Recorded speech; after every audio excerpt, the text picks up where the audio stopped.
So the two major powerhouses in the sneaker game are actually having a war right now that not a lot of people know about.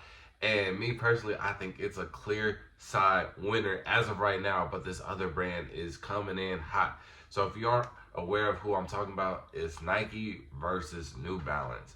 And they are basically competing over you having a comfort wars and a budget battle.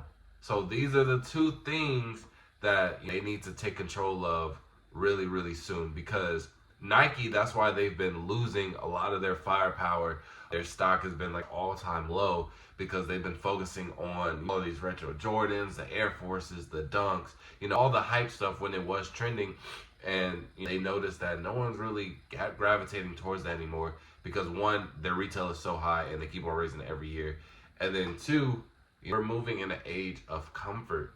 And so New Balance has been killing the game by one, releasing a lot of products at a cheaper retail compared to Nike, and then also a lot of their models, they're very comfortable and stylish, which I think is a major thing that Nike has always been lacking. If they're, saying with a Nike shoe, if they're comfortable, they don't really look good. And then if they are really comfortable, they're very expensive, very bulky, and they just never really had a good balance of it. I think the best model that you could say that they had in previous times was like Air Max 270, and that wasn't even like on the comfort side. It was just like a really good hybrid shoe of like working out or just a day-to-day shoe. But New Balance, the comfort is unmatched. The 9060s, the 2002Rs, it really doesn't matter what model. That's not like the 550s and stuff, those suck. But a lot of their newer models that they have been showcasing in 2024 have been killing it. But Nike has now come out with a special shoe, not really special, but it's their exact shoe that they want competing with other brands such as New Balance and Asics. And it's a new runner called the V5, retailing for $90, which is actually insane to have a retailing for under 100. I think that would be a number one selling point right there, just having the cheapest retail out of like all major shoes, and the model actually looks super good. I'm not even mad at it whatsoever. My only concern is this enough to be in that talk of very comfortable, very good looking shoes, and will it catch the mainstream how New Balance is?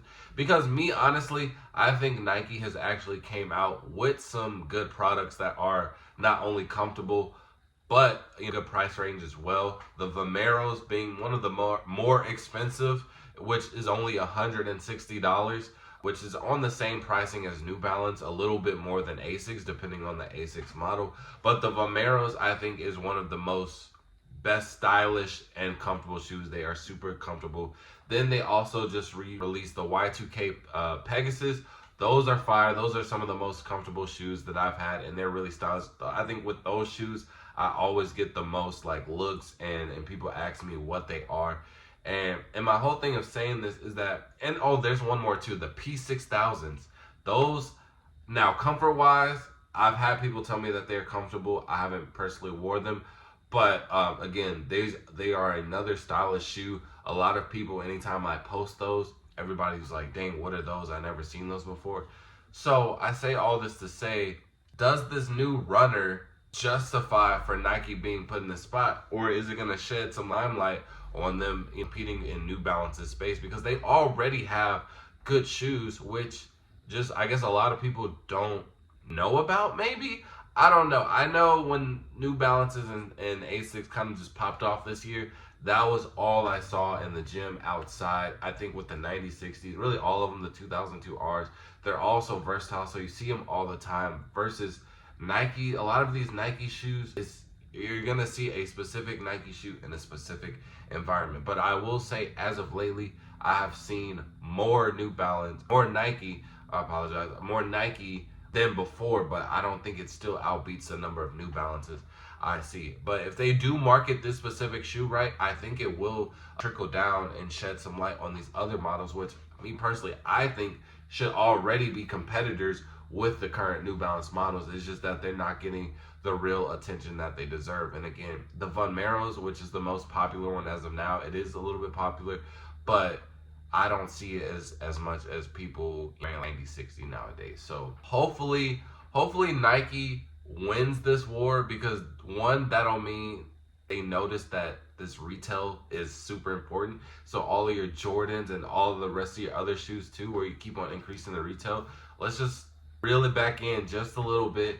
And I hope they'll catch that on for other releases or other models as well. And then you go to Jordan brand too. But this is also a good thing for New Balance's Asics and any other upcoming brands like Saucony, because I feel like it puts a little heat under them, showing that they need to keep on produce and work, because now Nike is coming for that. They want to take over everything again. There was one point where Nike was just solidified number one. He's big dog. Everybody's wearing a Nike or a Jordan. Now it's just like, hold on, New Balance and Asics, we right here.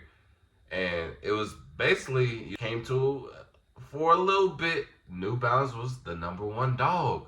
But, you know what I'm saying, they kind of had it in the bag, because again, they got the most stylish and cost efficient products on the market, and it's not as hard to get. Even with resale being low, Nike still makes a lot of their products hard to get, which it just doesn't make sense. But New Balance, bro, you can go to any store. You can go Shoe Palace, Champs, JD, whatever. You're going to find them 96s. You're going to find them 2002 Rs.